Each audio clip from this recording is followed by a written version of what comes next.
How to fix MyHEB app not working in any mobile device. Let's get started. So for that, first of all, you want to simply close the app completely and then reopen the app. If that does not work, open up settings. Inside here, tap on general, tap on iPhone storage. Now scroll down and then search for MyHEB app or use the search icon to search for it.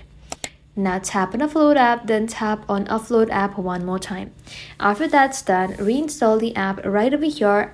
This refreshes the app without deleting your data and can fix common app bugs. If the issue continues, make sure that your internet connection is stable and check if the App Store has any new version of update if available.